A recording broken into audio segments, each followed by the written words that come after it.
Yellow wine, the Château Chalon, has a place of its own in French winemaking because it's grown and made in a unique way. You can't compare it to anything else in the way it's produced, nor in its taste. That, too, is unique.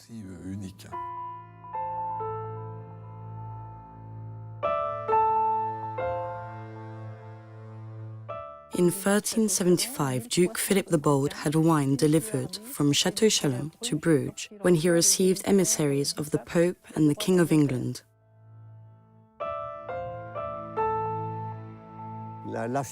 Chemicals in wine are medicinal, and as medicine is meant for a sick person, we have to create a wine that's not itself sick, which doesn't have additives or chemicals. That's my philosophy.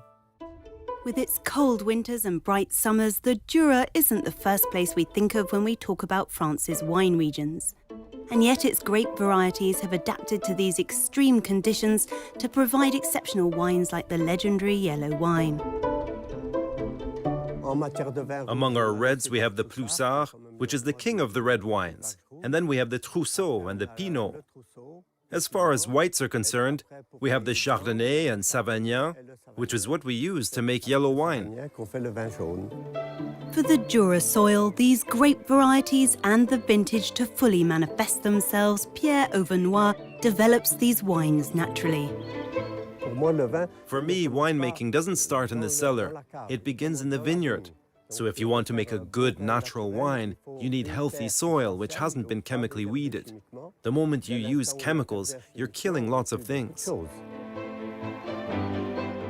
Pierre Auvernois harvests grapes only when they're ripe and juicy, not a moment sooner.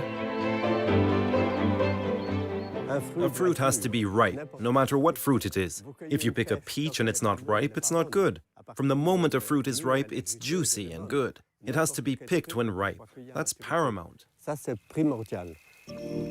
finest yellow wine can be conserved indefinitely, like the one harvested the year of the coronation of Louis XVI and kept by an Arbois family. The oldest wine we've ever tasted was from 1774.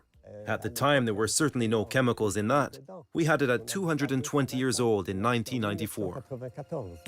In the heart of the Jura vineyards stands the village of Château Chalon, which gave its name to a label dedicated exclusively to yellow wine. Winemakers continue to produce the distinctive Savagnin in the cellars of this medieval city. The peculiarity of yellow wine is that it's developed with a single grape, the Savagnin, which is native to the Jura. It's typically developed as a dry white wine, but for this wine, it's stored for more than 6 years in barrels. And during those 6 years, the wine evaporates and becomes more concentrated. Oxygenated from above, the yeast multiplies and eventually gathers on the surface of the wine to form a fine veil that will protect the wine and give it this unique character. Under similar conditions, other wines turn to vinegar, but in a mysterious alchemy, the oxygen here helps produce a yellow wine with unmistakable aromas. You can detect the scent of nuts, dried fruit, a hint of greenery. There could be a note of tobacco and spices like curry. The aromas are quite complex, with a long finish.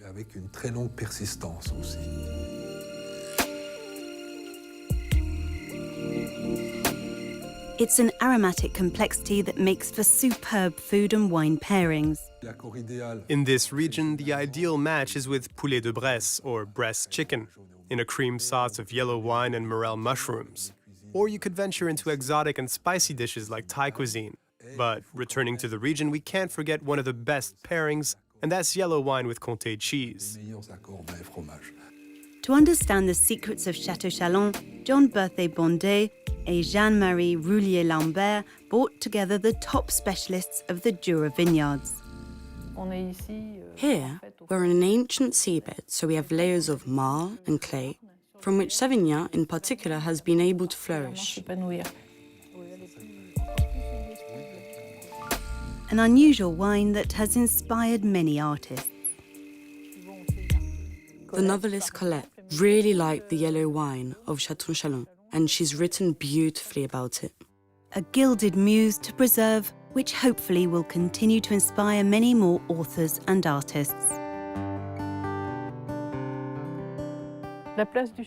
Chateau de Chalon's place in French gastronomic heritage is probably quite anecdotal if we judge by the quantity of wine produced. That doesn't mean it's not an exceptional wine, a wine that conveys much that lies in imagination. You bring poetry to life, and we drink you without a tremor. Perfume, nectar, Saint Ambrosia. Climate change has endangered our heritage. It all depends on how you look at it. My geologist friend said in 20 million years, perhaps everything will be in its rightful place. Maybe so, but for future generations, that scares me. Perhaps in the future we'll have grapes from the Rhône Valley growing in the heights of Mont Blanc. Au-dessus du Mont Blanc.